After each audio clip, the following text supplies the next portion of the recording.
Bonjour à tous, aujourd'hui nous allons parler de La Belle et la Bête.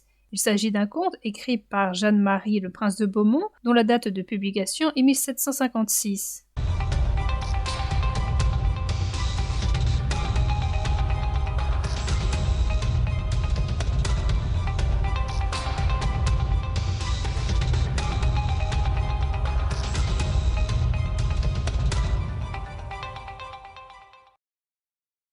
Un riche marchand a 6 enfants. Une fille sort du lot pour sa beauté et pour son bon caractère. Il s'agit de la cadette, surnommée Belle. Belle a plusieurs demandes en mariage, mais elle les refuse car elle veut rester auprès de son père pour l'aider.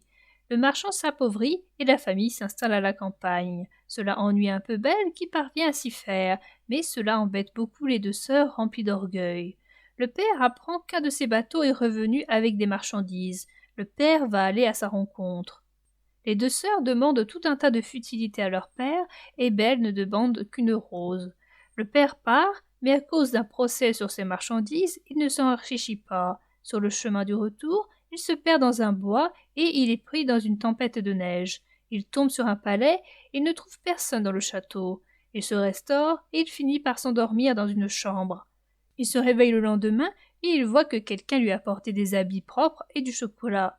En allant à l'écurie pour y chercher son cheval, il passe devant les roses. Il se souvient de la demande de Belle et il en cueille une branche. Un monstre, qui s'appelle la Bête, surgit. Elle est très en colère que le père ait cueilli ses roses. À cause de cette faute, il devra mourir. Quand le marchand lui parle de ses filles, la Bête propose qu'une de ses filles vienne ici et meure à la place du père. Si au bout de 3 mois aucune des filles ne se dévoue, le père devra revenir et subir la sentence. La Bête lui dit de revenir dans la chambre, de remplir un coffre avec tout ce qu'il veut, et qu'il le fera porter jusqu'à l'habitation de ce marchand. Le père y va et remplit le coffre de pièces d'or, afin que ses enfants ne meurent pas de faim s'ils venaient à mourir. Le père revient dans sa maison, il raconte à ses enfants sa mésaventure. Belle veut se sacrifier, et elle parvient à annuler le souhait de son père de subir le sacrifice. Quand le père se rend dans sa chambre, il trouve le coffre de la Bête. Le père part avec Belle au château. Il se restaure, puis il voit la Bête qui demande à Belle si elle est venue de bon cœur. Elle lui répond que oui. Le marchand et sa fille passent une nuit au château. Durant cette nuit, Belle rêve d'une fée qui lui promet une récompense contre sa bonne action. Le lendemain, la Bête laisse le marchand repartir. La Belle ne veut pas pleurer sur son sort. Elle est persuadée que ce soir, la Bête va la manger, et elle essaie de passer au mieux cette dernière journée de sa vie. Elle visite le château et elle remarque qu'un appartement lui est dédié. Elle y voit un miroir qui lui permet de voir ce qu'il se passe chez son père. Au dîner, la Bête demande à la regarder souper. La Bête lui dit qu'elle est la maîtresse, que si elle ne veut pas qu'il soit là, elle n'a qu'à lui demander de partir. La Bête lui demande si elle le trouve laid. Belle lui répond par l'affirmative, mais elle pense qu'il est bon et non sot. La peur de la Belle diminue lorsqu'elle s'aperçoit que la bonté de la Bête cache sa laideur. La Bête lui fait une demande en mariage. Elle répond par la négation. Pendant 3 mois, la Belle va rencontrer la Bête au dîner. Peu à peu, elle oublie la laideur. Chaque soir, il lui demande si elle veut être sa femme, et elle lui répond toujours non. Elle ne peut être que son amie. La Bête veut lui faire promettre qu'elle restera toujours avec lui. La Belle lui dit qu'elle souhaiterait voir son père, car elle a vu dans le miroir qu'il est malade de chagrin. La Bête consent à la laisser partir, sauf que c'est lui, maintenant, qui va mourir de chagrin. Elle lui promet de revenir 8 jours plus tard. La Bête la laisse partir. Quand elle voudra revenir, il faudra qu'elle pose une bague sur une table. Le lendemain matin, Belle se réveille chez son père. La Bête lui envoie des robes dans un coffre. Son père est heureux de revoir Belle, mais ceci n'est pas le cas des 2 sœurs qui sont maintenant mariées, mais non heureuses dans leur mariage. Elles sont jalouses de Belle et elles ont l'idée d'être faussement gentilles avec Belle et faussement affligées de son départ. Ainsi, elles retiennent Belle et elles pensent que la Bête, déçue du manque de paroles de Belle, va la manger. Au bout de 10 jours, Belle fait un rêve dans lequel la Bête est sur le point de mourir. La Belle se réveille et elle se pense ingrate. Elle pense que la Bête a toutes les qualités de cœur pour la rendre heureuse. Elle met la bague sur la table et elle se réveille le lendemain au château. Elle attend le dîner pour y voir la Bête, mais elle n'y est pas. Elle la retrouve mourante dans le jardin. La Belle lui dit son accord pour se marier avec lui. Elle trouve un prince à la place de la bête.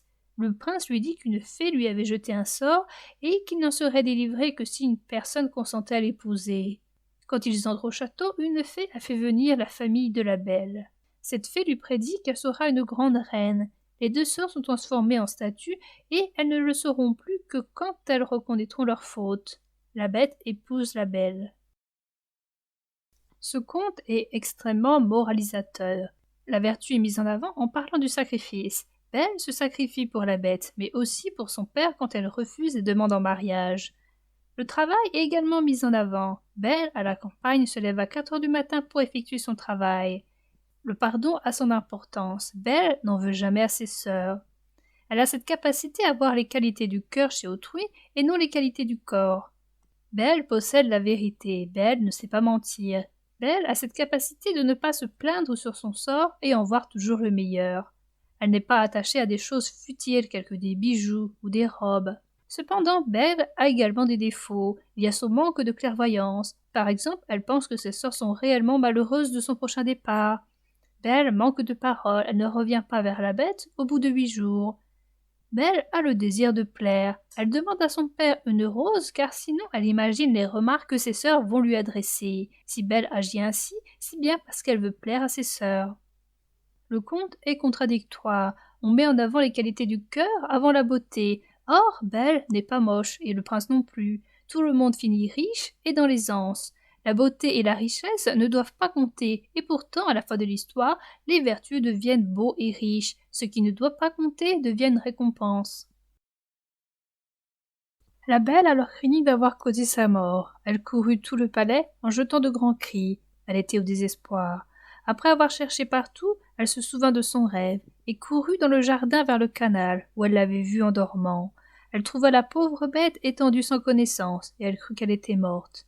Elle se jeta sur son corps, sans avoir horreur de sa figure, et, sentant que son cœur battait encore, elle prit de l'eau dans le canal et lui en jeta sur la tête. La bête ouvrit les yeux, et dit à la belle « Vous avez oublié votre promesse. Le chagrin de vous avoir perdue m'a fait résoudre à me laisser mourir de faim, mais je meurs content, puisque j'ai le plaisir de vous revoir encore une fois. » « Non, ma chère bête, vous ne mourrez point, lui dit la belle. Vous vivrez pour devenir mon époux. Dès ce moment, je vous donne ma main, et je jure que je ne serai qu'à vous. Hélas, je croyais n'avoir que de l'amitié pour vous, mais la douleur que je sens me fait voir que je ne pourrais vivre sans vous voir. » À peine la belle eut-elle prononcé ces paroles qu'elle vit le château brillant de lumière, les feux d'artifice, la musique, tout lui annonçait une fête, mais toutes ces beautés n'arrêtèrent point sa vue. Elle se retourna vers sa chère bête, dont le danger la faisait frémir. Quelle fut sa surprise! La bête avait disparu, et elle ne vit plus à ses pieds qu'un prince plus beau que l'amour, qui la remerciait d'avoir fini son enchantement.